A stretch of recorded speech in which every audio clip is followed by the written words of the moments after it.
Bonjour à tous, aujourd'hui nous allons commencer la correction des exercices de la partie d'électricité pour les élèves de la troisième année collégiale. Et notre premier exercice, c'est l'exercice 13 de la page 130 du manuel étincelle qui s'intitule Utiliser la loi d'additivité des tensions de la leçon résistance électrique, loi d'Ohm. Alors, on lit attentivement l'exercice. On réalise un circuit électrique comportant un moteur, résistor et un générateur en série. Question 1. A. Schématise le circuit. B.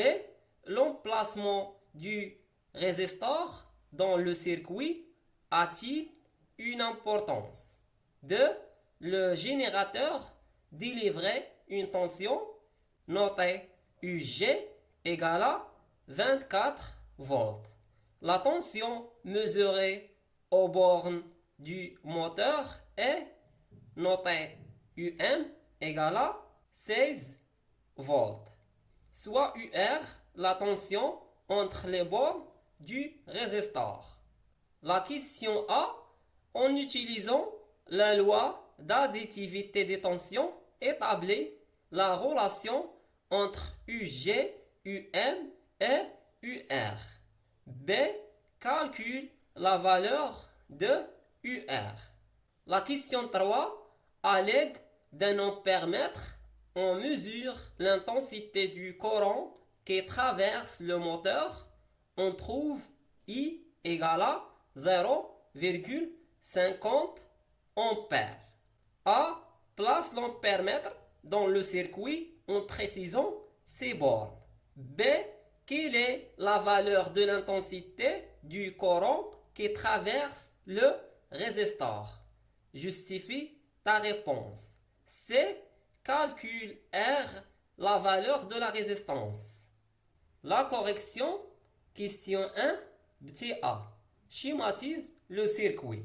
Alors, on schématise le circuit qui comporte en série un moteur de symbole un cercle avec la lettre M majuscule à son intérieur et on a un résistor. Le résistor, c'est un conducteur ohmique de symbole un cylindre avec la lettre R majuscule à son intérieur. Et aussi, on dessine un générateur de symboles de pôles différents, l'un plus grand de signe plus et l'autre plus petit de signe moins.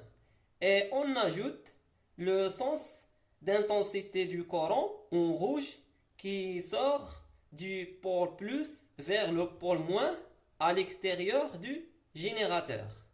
Question B. L'emplacement ou la place de branchement du résistor dans le circuit a-t-il une importance?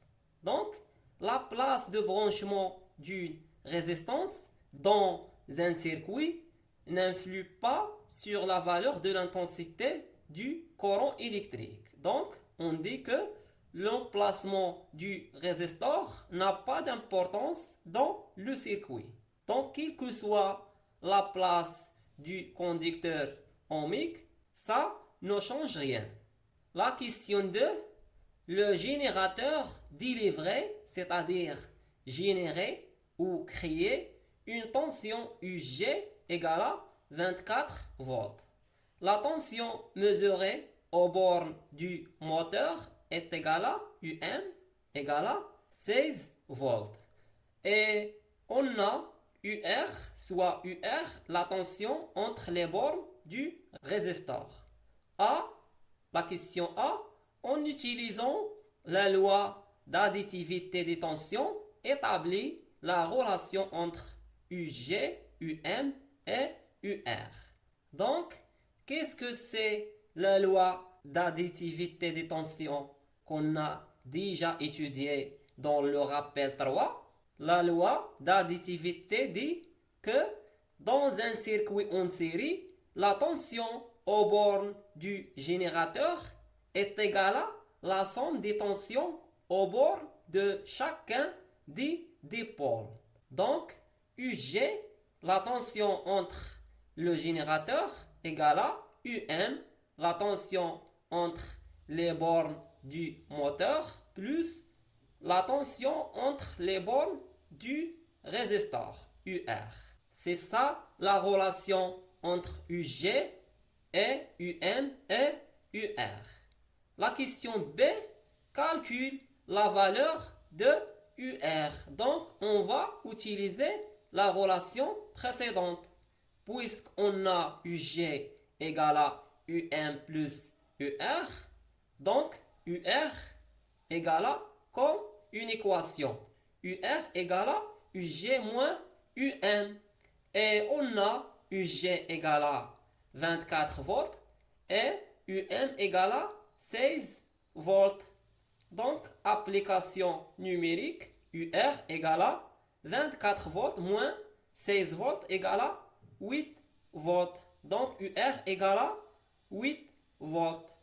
La question 3, à l'aide d'un ampère-mètre, on utilise un ampère-mètre, on mesure l'intensité du courant qui traverse le moteur.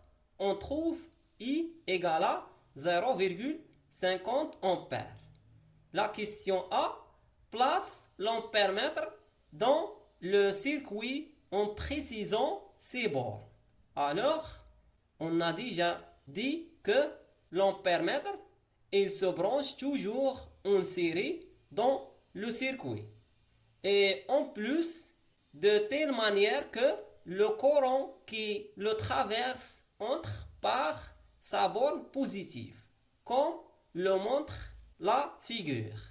On a le plus d'ampère-mètre avec le plus de générateurs et le pôle commun d'ampère-mètre avec le pôle moins du générateur.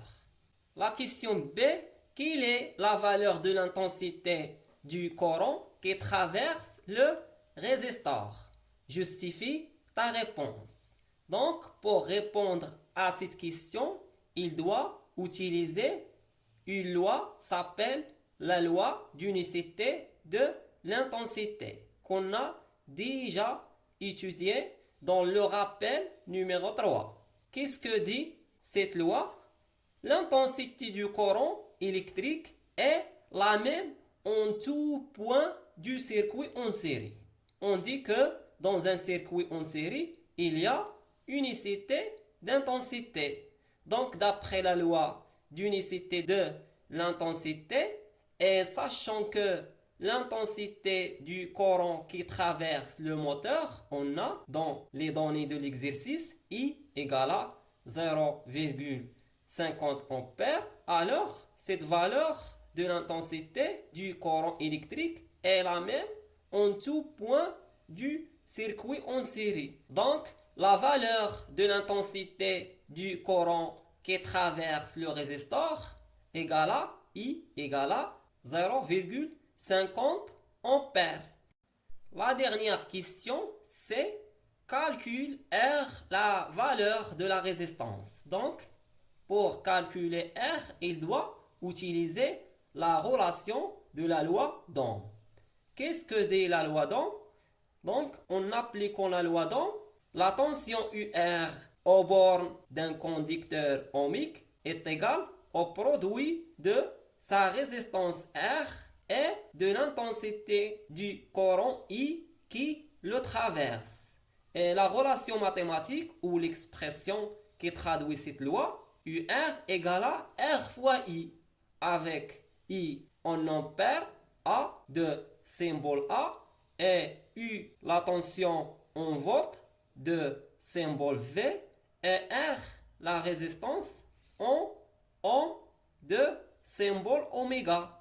Donc, puisque UR égale à R fois I, donc R égale à UR sur I.